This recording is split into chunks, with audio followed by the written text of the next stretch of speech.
لقد كان في يوسف وإخوته آيات للسائلين. بسم الله والحمد لله والصلاة والسلام على رسول الله. அன்புக்குரிய நேயர்களே, சகோதரர்களே, தாய்மார்களே, யூசுப் அலைஹிஸ்ஸலாத்து வஸ்ஸலாம் அவர்களை அந்த பெண் துரத்தி கொண்டு வந்த நேரத்திலே யூசுப் அலைஹிஸ்ஸலாம் அவர்களும் அந்த பெண்ணும் அந்த பெண்ணுடைய கணவரை அந்த இடத்திலே பெற்றுக்கொள்கிறார்கள். அப்போது அந்த பெண் தான் குற்றம் அற்றவள், தான் ஒரு பத்தினி தன்மை உள்ள பெண், தான் ஒரு பத்தினி, யூசுப் தான் குற்றவாளி என்று எல்லா விடயங்களையும் அந்த பெண் செய்துவிட்டு யூசுஃபை துரத்தி யூசுஃபுடைய ஆடையை கிழித்து யூசுஃபை நேரடியாக வார்த்தையால் என்னோடு ஆசையை பரிமாறிக்கொள்வதற்கு வா என்று சொல்லி கதவுகள் எல்லாம் அடைத்து ஜன்னல்கள் எல்லாம் அடைத்து தனிமையை பயன்படுத்தி யூசுஃபை துரத்தி கொண்டு வந்த பெண் கணவனை கண்டபோது மாறிவிடுகிறாள். உண்மையிலே அந்த பெண் யூசுப் அலைஹிஸ்ஸலாத்து வஸ்ஸலாம் அவர்களை உள்ளத்தால் நேசிக்கவில்லை, உடம்பால் தான். யூசுஃபுடைய அழகை அனுபவிக்க வேண்டும், உடம்பை அனுபவிக்க வேண்டும், கவர்ச்சியை அனுபவிக்க வேண்டும் என்றுதான் அந்த பெண் யூசுஃபை நேசித்தாலே தவிர உண்மையாக யூசுப் அலைஹிஸ்ஸலாத்து வஸ்ஸலாம் அவர்களை அந்த பெண் நேசிக்கவில்லை. அதனால் அந்த பெண் என்ன சொன்னால், கணவன் கண்டவுடன் அல்லாஹ்வுடைய ஏற்பாடு, கணவனுக்கு அல்லாஹ் காட்டி கொடுத்து விட்டான். காலத் மா ஜஸாஉ மன் அராத பி அஹ்லிக சூஅன் இல்லா அய்யுஸ்ஜனா வ அதாபுன் அலீம். உடனே சொல்கிறாள், தான் தப்பிக்கொள்ள பார்க்கிறாள். தஃசீருடைய உலமாக்கள் எழுதுகிறார்கள், சில போது பெண்கள் அவ்வாறு தான், அவர்கள் மாட்டிக்கொள்கின்ற போது தன்னை ஒருபோதும் குற்றவாளியாக காட்ட மாட்டார்கள். தன்னை ஒரு சுத்தமானவர்களாக பரிசுத்தவான்களாக தங்களை காட்டி மற்றவர்கள் மீது பழியை போட்டு விடுவார்கள். இது பெண்களுடைய வளமையாக இருந்திருக்கிறது. அதனால் தான் அல்லாஹ் அந்த விடயத்தை குர்ஆனிலே குறிப்பிடுகிறான். என்ன சொன்னால் அந்த பெண், மா ஜஸாஉ மன் அராத பி அஹ்லிக, உங்களுடைய மனைவி, உங்களுடைய வீட்டுக்கார பெண், உங்களுடைய உறவினர், உங்களுடைய குடும்ப பெண், உங்களுடைய குடும்ப பெண்ணோடு விபச்சாரம் செய்ய நாடிய ஒருவருக்கு என்ன கூலி வழங்கப்பட வேண்டும் தெரியுமா? அவர் சிறையில் அடைக்கப்பட வேண்டும், அதாபுன் அலீம், அல்லது அவருக்கு பலமான தண்டனைகள், நோவினை கொடுக்குகின்ற வேதனைகளும் தண்டனைகளும் கொடுக்கப்பட வேண்டும். என்ன காரணம்? உங்களுடைய மனைவி, உங்களுடைய வீட்டு பெண், உங்களுடைய குடும்ப பெண் என்று அந்த இடத்திலே பாருங்கள். சுப்ஹானல்லாஹ், அந்த கணவனுடைய அந்த உணர்வை, ஆத்திரத்தை, கோபத்தை வெளிப்படுத்தக்கூடிய ஒரு வார்த்தையை பாவிக்கிறார்.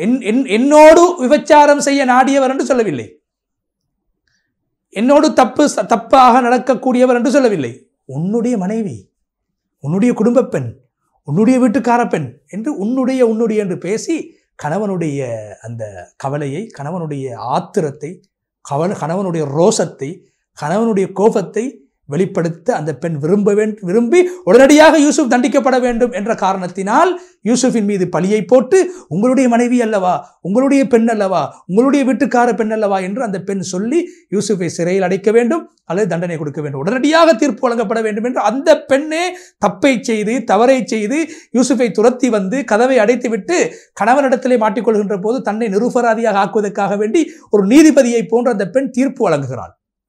கணவனே முடிவெடுக்கல்ல, அவர் ஒரு நிதானமான ஒரு கணவர், அவசரப்படல்ல. அந்த மனைவி சொல்லக்கூடிய வார்த்தைகளை உடனடியாக ஏற்றுக்கொண்டு ஆத்திரப்பட்டு கொந்தளித்து உணர்ச்சி வசப்பட்டு யூசுஃபை தாக்கவில்லை, யூசுஃபை வீட்டை விட்டு துரத்தவும் இல்லை, யூசுஃபுக்கு அடிக்கவும் இல்லை, யூசுஃபுக்கு ஏசவும் இல்லை. நிதானம். வெளிரங்கங்களை வைத்து நாங்கள் ஒருபோதும் எந்த விடயத்தை நாங்கள் தீர்மானித்து விடக்கூடாது, முடிவுகள் எடுத்து விடக்கூடாது. அந்த பெண்ணை தீர்ப்பை சொல்லிவிட்டால் என்ன தீர்ப்பு? சிறையில் அடைக்கப்பட வேண்டும் அல்லது தண்டனை வழங்கப்பட வேண்டும். தான் மாட்டிக்கொள்கின்ற போது கலண்டு விடுகிறாள். கண்ணியமானவர்களே, அல்லாஹ்வின் நல்லடியார்களே, தாய்மார்களே, மாட்டிக்கொள்கின்ற போது தான் நிரபராதி என்றும் தன்னைத்தான் இந்த யூசுப் அடைய வருகிறார், யூசுப் தான் என்னை விரும்புகிறார், யூசுப் தான் என்னை துரத்துகிறார் என்ற அடிப்படையிலே கணவனிடத்திலே மாட்டி கொடுத்து விடுகிறார். கணவன் அவசரப்படவில்லை. ஆனால் இந்த நேரத்தில் யூசுப் அலைஹிஸ்ஸலாம் அவர்கள் மௌனமாக இருக்கவும் இல்லை. சில இடங்களில் மௌனமாக இருக்க வேண்டும், குறைகளை மறைக்க வேண்டும். ஆனால் இந்த இடத்திலே யூசுப் அலைஹிஸ்ஸலாத்து வஸ்ஸலாம் அவர்கள் அந்த பெண் பேசிய காரணத்தினால் தன்னை நிரபராதியாகவும் யூசுஃபை அதாவது அந்த பெண் தன்னை நிரபராதியாகவும் யூசுஃபை குற்றவாளியாகவும் காட்டுகின்ற போது யூசுப் அலைஹிஸ்ஸலாம் அவர்கள் மௌனமாக இருக்கவில்லை. இப்போது யூசுப் அலைஹிஸ்ஸலாம் பேச ஆரம்பிக்கிறார்கள். என்ன சொன்னார்கள்? கால ஹிய ராவதத்னி அன் நஃப்ஸி, இல்லை, நான் அந்த உன்னுடைய மனைவியை நாடி செல்லவில்லை, உன்னுடைய மனைவி என்று சொல்லவில்லை, கண்ணியமாக சொல்கிறார்கள். அந்த பெண் என்று தான் சொன்னார். உங்களுடைய மனைவி என்று சொல்லவும் இல்லை, இந்த பெண் என்று சொல்லவும் இல்லை. அல்லது நீதானே அந்த பெண்ணை பார்த்து, நீதானே என்னை துரத்தி வந்தாய், நீதானே என் மீது ஆசையை வளர்த்தாய், நீதானே பல தடவை என்னை இந்த தப்பின் பக்கம் அழைத்தாய், நீதானே கதவை மூடினாய், நீதானே எனது ஆடையை கிழித்தாய் என்று நீ என்று சொல்லவும் இல்லை. அங்கு பேச்சின் ஒழுக்கம். என்ன சொன்னார்கள்? ஹியராவதத்னி அன்னஃப்ஸி, அவள் என்று பேசுகிறார். நீ என்று பேச வேண்டிய அந்த பெண்ணை முன்னால் வைத்துக்கொண்டு அவள் என்று பேசினார்கள். ஏன்? அந்த கணவனின் கண்ணியத்துக்காக வேண்டி, அந்த எஜமானை மதிக்க வேண்டும் என்பதற்காக வேண்டி, ஒரு பெண்ணை மதிக்க வேண்டும் என்பதற்காக நீ என்று கூட பேசவில்லை. நீதான் இப்படி செய்தா என்று சொல்லாமல் அவள் என்று மிக கண்ணியமாக பேசினார்கள். அவள்தான் என்னை அழைத்தாள், அவள்தான் என்னை துரத்தி வந்தாள், அவள்தான் என் மீது மோகம் கொண்டாள், அவள்தான் என் மீது ஆசை கொண்டாள் என்று யூசுப் அலைஹிஸ்ஸலாம் அவர்கள் சொன்னார்கள். கண்ணியமானவர்களே, இப்போது கணவன் அந்த எஜமான் எந்த ஒரு முடிவும் எடுக்க முடியாமல் அந்த இடத்திலே திகைத்து போகிறார். அவசரப்படவில்லை, நிதானத்தை இழக்கவில்லை. வெளிரங்கங்களை வைத்து தாக்குவதற்கோ, மனைவியை தாக்குவதற்கோ, யூசுஃபை தாக்குவதற்கோ அவர் முன் வரவில்லை. மனைவியை கூட அவர் தாக்கவில்லை, நிதானத்தை கடைபிடித்தார். இப்போது வஷஹித ஷாஹிது மின் அஹ்லிஹா, அந்த பெண்ணுடைய குடும்பத்திலிருந்து ஒருவர், சில பேர்கள் சொல்கிறார்கள் சின்ன குழந்தை என்று சொல்கிறார்கள். அது ஒரு விலகீனமான செய்தி. குழந்தை அல்ல, அந்த பெண்ணுடைய பெரிய தந்தையின் அல்லது சிறிய தந்தையின் மகன், பெரிய தந்தை அல்லது சிறிய தந்தையின் மகன் சொல்கிறார், சாட்சி சொல்கிறார். என் வீட்டுக்குள், அதாவது 3 பேர்கள் அறிந்த விடயம், ஆரம்பமாக 2 பேர்களுக்கு மத்தியில் இருந்த விடயம், யூசுஃபுக்கும் அந்த பெண்ணுக்கும் இடையில் நடந்த விடயம். அது 3வது நபருக்கு போகிறது, கணவனுக்கு தெரிய வருகிறது. இப்போ 4வது நபர் அந்த சம்பவத்துக்குள்ளால் நுழைகின்றார். அவர்தான் யாரு? அந்த குடும்பத்தில் அந்த பெண்ணுடைய சாச்சா அல்லது பெரியப்பா, சிறிய தந்தை அல்லது பெரிய தந்தையின் மகன். 4வது நபருக்கும் அந்த செய்தி போகிறது. இப்போது அவர் சொல்கிறார், இன்கான கமீசுஹு குத்த மின் குபுலின் ஃபஸதகத் வஹுவ மினல் காதிபீன். யூசுஃபுடைய அந்த அணிந்திருக்கக்கூடிய ஆடை முன்பகுதி கிழிக்கப்பட்டிருந்த, ஆடையின் முன்பகுதி கிழிக்கப்பட்டிருந்தால் அந்த பெண் சொல்வது உண்மை. யூசுப் தான் அந்த பெண் மீது ஆசையை கொண்டு துரத்தி வந்திருக்கிறார். யூசுப் பொய்யராக மாறிவிட்டார். அதற்கு மாறாக யூசுஃபுடைய ஆடையின் பின்பகுதி கிழிக்கப்பட்டிருந்தால் யூசுப் சொல்வது உண்மை, அந்த பெண் சொல்வது பொய். யூசுப் நிரபராதி, அந்த பெண் குற்றவாளி என்று ஒரு அழகான தீர்ப்பை வழங்குகிறார். என்ன காரணம் என்றால், முன்னால் கிழிக்கப்பட்டிருந்தால் ஒரு ஆண் தனது ஆசையை தன்னுடைய ஆண் உறுப்பின் மூலமாக தீர்த்து கொள்கின்ற போது ஒரு ஆண் ஒரு பெண்ணை முன்னோக்கித்தான் செல்வான். ஒரு பெண்ணை முன்னால் தான் அணைத்துக் கொள்வார். அழைக்குகின்ற போது அந்த பெண் அந்த ஆணை தள்ளி விடுவாள், அந்த ஆணுடைய ஆடையை கிழித்து விடுவாள், அப்படியே அந்த ஆணை அப்படியே ஒரு பகுதிக்கு ஒதுக்கி விடுவாள். அதனால்தான் அந்த நபர் என்ன சொன்னார், அழகாக சொல்கிறார், ஆடையுடைய முன்பகுதி கிழிக்கப்பட்டிருந்தால் யூசுப் தான் அந்த பெண் மீது ஆசையை கொண்டு யூசுப் தான் அந்த பெண்ணை துரத்தி அந்த பெண்ணை அடைய வேண்டும் என்று முயற்சித்திருக்கிறார். யூசுப் குற்றவாளி, அந்த பெண் நிரபராதி. ஆடையுடைய பின்பகுதி கிழிக்கப்பட்டிருந்தால் யூசுஃபுக்கு விருப்பமில்லை, யூசுப் ஓடுகிறார். இந்த பெண் உன்னுடைய மனைவிதான் பின்னால் சென்று யூசுஃபை அடைய வேண்டும் என்று யூசுஃபை பிடிக்க முயற்சிக்கின்ற போது யூசுஃபுடைய ஆடை கிழிந்திருக்கும் என்று சொல்கிறார். கண்ணியமானவர்களே, இந்த சூரா யூசுஃபில் 3 இடங்களில் யூசுப் அலைஹிஸ்ஸலாத்துடைய கமீசு யூசுப் அலைஹிஸ்ஸலாத்துடைய ஆடை சம்மந்தப்பட்டது. முதலாவது, நாங்கள் எப்போதும் சகோதரர்கள் அவரை விளையாடுவதற்காக அழைத்து சென்று பாலடைந்த கிணற்றில் அதாவது ஒரு விசாலமான கிணற்றில் எறிந்துவிட்டு தந்தையிடத்திலே வருகின்ற போது போலியான இரத்தத்தை பூசி ஓனாய் சாப்பிட்டு விட்டதாக அவர்கள் கொண்டு வந்தது, ஆதாரமாக கொண்டு வந்தது. யூசுஃபை ஓனாய் சாப்பிட்டு விட்டது என்பதற்கு ஆதாரமாக கொண்டு வந்தது யூசுப் அலைஹிஸ்ஸலாத்துடைய கிழிக்கப்படாத ஒரு ஆடை, இரத்தம் பூசப்பட்ட ஒரு ஆடை. இங்கும் ஒரு ஆடை சம்பந்தப்படுகிறது. அந்த ஆடையின் மூலம் யூசுப் கொலை செய்யப்பட்டு விட்டார் என்ற பொய்யை தந்தையிடத்திலே சொன்னார். ஆதாரமாக பொய் சாட்சியாக ஒரு ஆடையை பயன்படுத்தினார்கள். இந்த இடத்திலே அந்த பெண்ணுடைய வீட்டிலே, அந்த எஜமானுடைய வீட்டிலே யூசுப் அலைஹிஸ்ஸலாம் நிரூபராதி என்று நிரூபிக்கப்பட்டதற்கான காரணமே, ஆதாரமே ஆடைதான், அணிந்திருந்த ஆடைதான். அல்லாஹ் நாடினால் கிழிக்கப்பட்ட ஆடையின் மூலமாக அல்லாஹ் ஒரு நிரபராதி, அல்லாஹ் நிரபராதியாக ஆக்குவான், குற்றமற்றவராக அல்லாஹ் ஆக்குவான், அல்லாஹ் பாதுகாப்பான். பெரும் ஆதாரங்கள் தேவையில்லை, பெரும் வார்த்தைகள் தேவையில்லை. கிழிக்கப்பட்ட ஆடையின் மூலம் யூசுஃபின் மீது பூசப்பட்ட அந்த கெட்ட அந்த பழக்கம், யூசுஃபின் மீது சுமத்தாட்டப்பட்ட அந்த குற்றச்சாட்டை விட்டு யூசுப் வெளியே வருகிறார். யூசுஃபின் மீது பூசப்பட்ட அந்த அசிங்கத்தை விட்டும் யூசுப் வெளியே வருகிறார். என்ன காரணம்? பின்னால் கிழிக்கப்பட்ட அவருடைய அந்த ஆடை ஆதாரமாக கொள்ளப்படுகிறது. குற்றச்சாட்டுகள் நிரூபிக்கப்படுவதற்கு வேண்டுமாக இருந்தால் ஆதாரங்கள் சமர்ப்பிக்கப்பட வேண்டும்.